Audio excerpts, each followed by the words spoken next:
మరి నెక్స్ట్ కేటీఆర్ గురించి తెలుసుకుందాం గురుగారు. ఎందుకంటే కేటీఆర్ గారు జూబ్లీ హిల్స్ నియోజకవర్గంలో జరిగే ఈ బై ఎలక్షన్ల కోసము చాలా కష్టపడ్డారని అనుకోవచ్చు.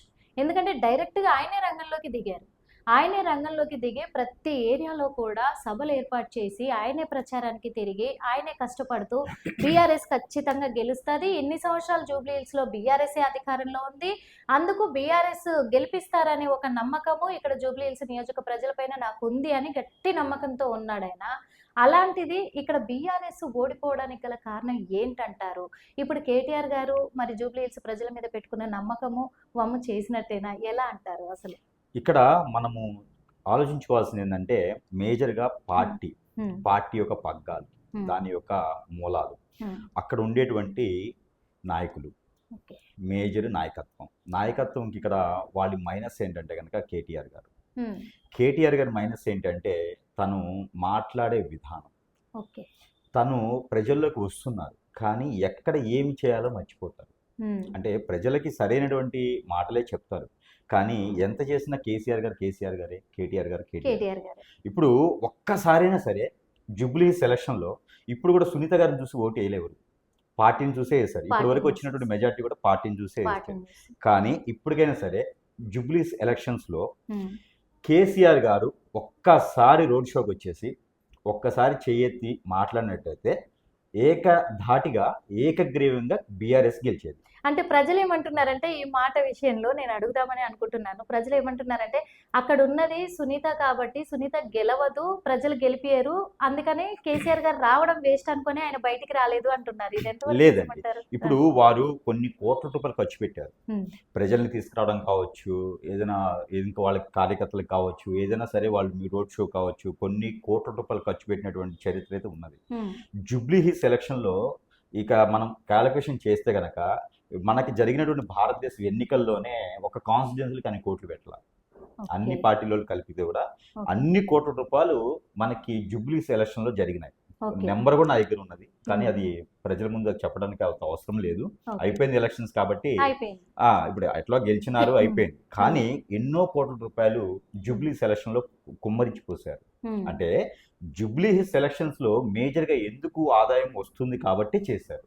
ఓకే. జూబ్లీ సెలక్షన్స్ మొత్తం కూడా అక్కడ ఉండేటువంటి భూములు కావచ్చు, హ్మ్. అక్కడ ఉండే వనరులు కావచ్చు, అవి మనకి ఈ స్థలాలు కానివ్వండి, అక్కడ ఉండే ఎస్ఎండ్ భూములు కానివ్వండి, ఇవన్నీ కూడా కంపెనీలకి ఇచ్చేటప్పుడు ఏంటంటే వాళ్ళకి లీజ్కి ఇచ్చినప్పుడు డబ్బులు రావడం కానివ్వండి, వనరులు ఎక్కువ కానివ్వండి, అట్లానే పార్కుల్లో కూడా కమర్షియల్ షాపింగ్ మాల్స్ చేసినటువంటి పరిస్థితులు బీఆర్ఎస్ ప్రభుత్వం ఉన్నప్పుడు చేసుకున్నటువంటి ఒక పరిస్థితి. హ్మ్. ఇంకోటి అన్ని కాన్స్టిట్యున్సీలు బాగానే డెవలప్ చేస్తున్నట్టు కనిపించినప్పటికీ కూడా హ్మ్. కొత్త ఏరియాలో డెవలప్ చేస్తూ అదే. జూబ్లీస్ కాన్స్టిట్యున్సీలు మొత్తము అలానే వదిలివేయటం, ఇవన్నీ కూడా జనాల్లోనూ తెలుస్తూ ఉంది. ఇంకొకటి ఇది జూబ్లీ హిల్స్ ఏరియా అంటేనే రిచ్ అంటారు.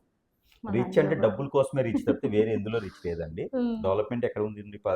దాదాపుగా మనము 10 సంవత్సరాలు చూస్తున్నాము. జూబ్లీస్కి కొన్ని ప్లేసెస్లో కమర్షియల్ చేస్తున్నారు తప్పితే హ్మ్. వేరే డెవలప్మెంట్ అయితే నాకు డెవలప్మెంట్ లేదు, రోడ్లు కూడా అలాగే ఉన్నాయి, అన్నీ అలాగే ఉన్నాయి. ఓకే. ఈ రాజకీయ భవిష్యత్తులో ఇంకా రాబోయే రోజుల్లో మరి కేటీఆర్‌ది ఎలా ఉండబోతుందంటారు? ఆయన రాజకీయంలో పుంజుకుంటారంటే ఆయనది గ్రోత్ పెరుగుతుందంటారా అసలు?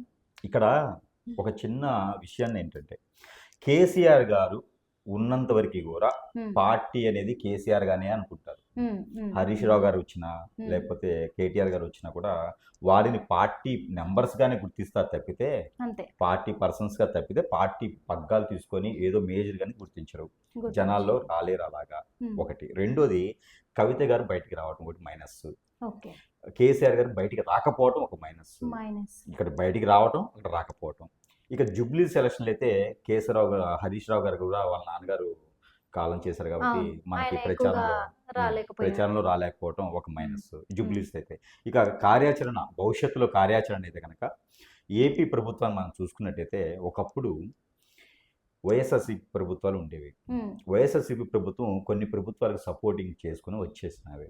ఓకే. పాలన మనం అందరం చూసి ఉన్నాం. ఓకే. అలానే హైదరాబాద్లో కాకుండా తెలంగాణ రాష్ట్రంలో ఉమ్మడిగా కానీ లేదా కేంద్ర ప్రభుత్వంతో ఏదైనా చేసుకొని ముచ్చట పెట్టుకుంటే కనుక, కార్యకలాపాలు చేసుకుంటే కనుక బీఆర్ఎస్ ప్రభుత్వం ఏదైనా చాయిస్ ఉండొచ్చు వచ్చేటువంటి ప్రభుత్వాల్లో.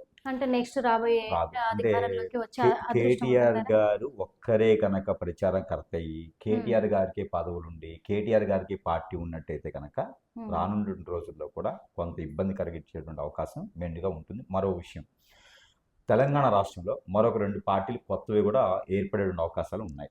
2 పార్టీలు కొత్త. 2 పార్టీలు కొత్తవి కూడా ఏర్పడే విషయాలు ఉన్నాయి. ఇవన్నీ కూడా చీలికలేసి ఎవరికి ఇబ్బంది కలిగిస్తాయి అంటే బీఆర్ఎస్కి, ఓకే.